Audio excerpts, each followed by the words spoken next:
What's up, guys? Old Head Mike here. Castle Freak. What the fuck? They're remaking Castle Freak.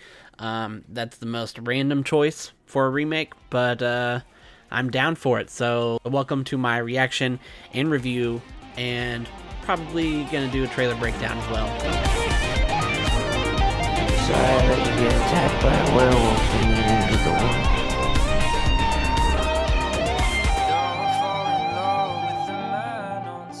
Alright, so if you're not familiar with the original movie came out in the 90s. It starred Jeffrey Combs and Barbara Crampton. Jeffrey Combs is a horror staple. He's an amazing actor, very underrated. He plays a lot of background characters, a lot of secondary characters. The original Castle Freak is based on H.P. Lovecraft's story called The Outsider. This year was actually my first time watching Castle Freak, though I've familiar with Jeffrey Combs and the director and all that. If you want to watch it, I highly recommend it. It's a really gross out body horror type mixed with like a stalker, because there's a guy that lives in the walls of this castle and this family inherits the castle and they don't know he's there until, you know, he starts terrorizing them. But he's mutilated, real gross looking. You see his dick a lot. But the thing I liked about the original is that it's extremely well acted. Jeffrey Combs does an amazing job. He's a recovering alcoholic. He inherits it with his estranged wife. They're not together anymore. They have a daughter who's blind. And there's just this crazy family dynamic that has tension in and of itself during the whole film. And it's just, I don't know. Characters are really well fleshed out, and I highly recommend it. I believe it might be on Shudder. That's where I watched it with Joe Bob's Last Drive-In, but definitely check it out. So kind of nervous, you know. They do a lot of remakes. There's a lot of remakes coming out, and but this one's kind of not well known.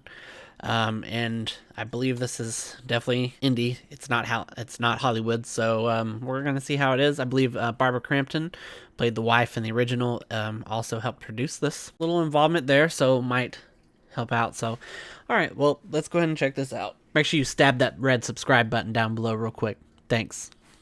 Hey, how long till we get there, man? Just a few more miles. I've never seen anything like this. Welcome to Waitley Castle. This was my mother's house? Yes. Now the castle is yours to do with as you wish. Life here can really be surprising in ways you cannot imagine. This is a Necronomicon. It dates back to the Middle Ages. Listen to this. There's monstrous creatures who once ruled over the earth. There's a prophecy that the old ones will return to this world and cast it into eternal darkness. Do you hear that? Hear what? There's someone living in the walls of this castle. What the hell? The mirrors are all broken. Whatever's hiding in the walls, I think it lives here.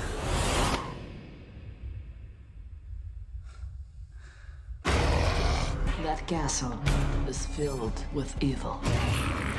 And now, all hope is lost.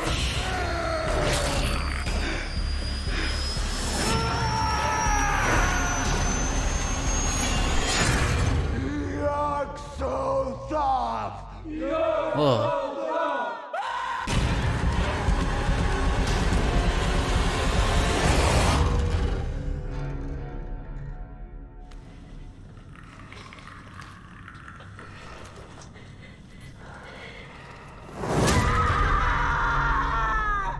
Wow, okay.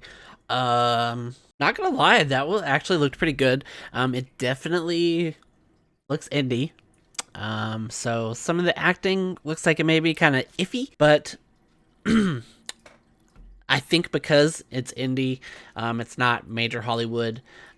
Major Hollywood, you know, they put in all these crazy good actors and stuff, but they just blow it on the rest of the horror aspects of all these different remakes.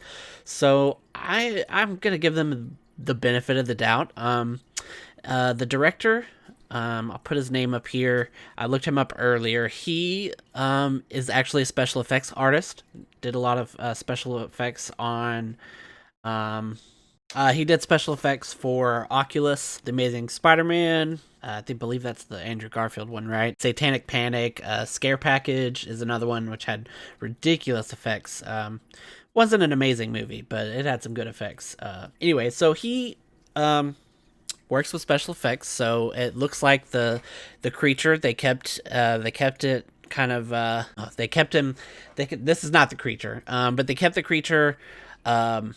A lot of this looks like practical effects, is what I'm trying to say, which is exciting because that's another thing Hollywood gets wrong. Is they use too much CGI, and it just fucks up pulls you out of the film. But this looks like a lot of practical effects. So definitely excited about that.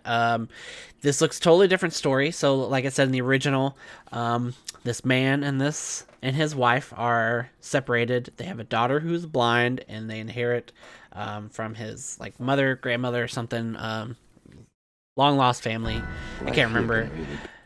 But in this, it looks like it's just this girl and someone she's with, and maybe like her friends. It looks like there's like some friends that she brought along. She's blind, so it's not a daughter anymore. It looks like it brings a lot more H.P. Lovecraft into it, which is always something I'm looking forward to.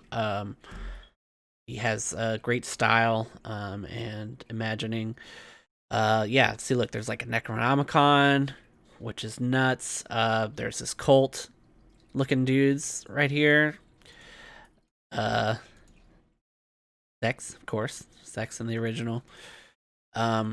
Yeah, this definitely has a huge H.P. Lovecraft vibe. So I'm excited to see where this goes.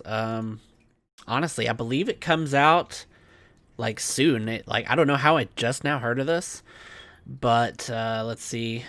Yeah, December 4th. That's in like 3 weeks. I don't know what it's going to come out on. If it's just going to be, if they're going to drop it streaming somewhere. But if you like H.P. Lovecraft, I'd say you definitely check this out. This looks pretty interesting.